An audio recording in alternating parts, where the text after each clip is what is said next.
All right, just checking in. Got all the brown done here. Ready to rock and roll. We are going to open her up and see what they look like. Whoa. All right. Yeah. These look okay. Maybe a little work around the edges there. I got one that looks a little funky. All right.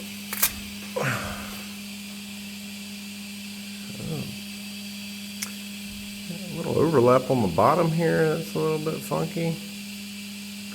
It looks like it kind of got straightened out after about the third layer though. The top, which is the reveal side, looks pretty good.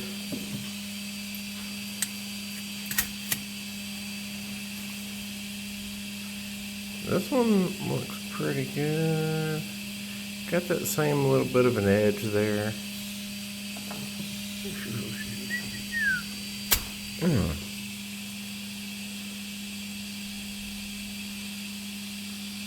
And like I say, I think the reveal side on all of these looks really good.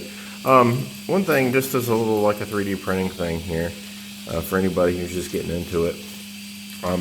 You may actually notice that different type of bed materials stick in a different way. And certain type of filament are going to work with other bed types better. And what I mean by that is I actually have several different things here. I have a textured build plate, and then this build plate is actually the one that comes with the printer, and it's a very flexible build plate. And so this textured material here that you can order is pretty good stuff, but for like really wide prints like these here, I typically like to use something like the one that comes with it, unless I think it's so wide that it might bow. So if it starts, ABS shrinks, and as it does, it kind of pulls up at the edges. And so when it starts doing that, I like to use a glass with a very light adhesive. Now, these textured plates right here, they do not take adhesive very well, and so you have to use like a super sticky adhesive. Like I say, I'll have several different type of adhesive laying around my 3D printer pretty much all the time. I have an NPA adhesive. That's my favorite one. It's kind of my go-to. But if you put this, it's good for something like this texture. It's maybe okay for the smoother surface there. But if you put this on glass, it better not be a wide print or you're not getting it off. So that's just a few tidbits there. Like I say, if you use this NPA, this nano polymer adhesive, it is actually really expensive. It works great.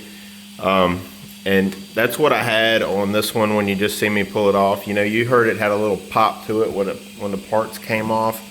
Those parts, they stuck amazing.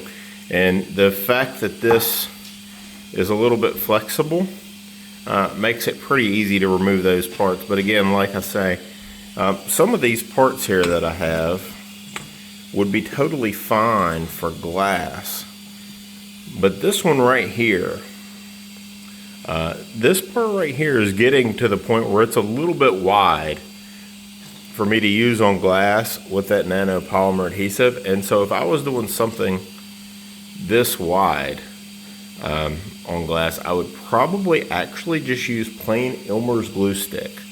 I actually just ran out of mine. I wish I had one here to show you guys, but I use, it's like a something you would use in elementary school. I usually get the purple ones that dry clear because it helps you to identify when they've dried. But yeah, that's what I got. I will show you guys all of the total accumulation of the progress here on Blastoise. Yeah. So what all do we got? I got half of the shells done. I have the arms, the head that I'm still working on. I got both legs. I got the two sides of the body and the two cannons that go on the top. So I'm getting pretty close here. I need to run my other build plate of brown, and then I'm going to switch to black, I believe is going to be my next color. And then after the black, all I will have is tan for the belly and the lower jaw. So pretty excited to get moving on that. So that's all I got for today.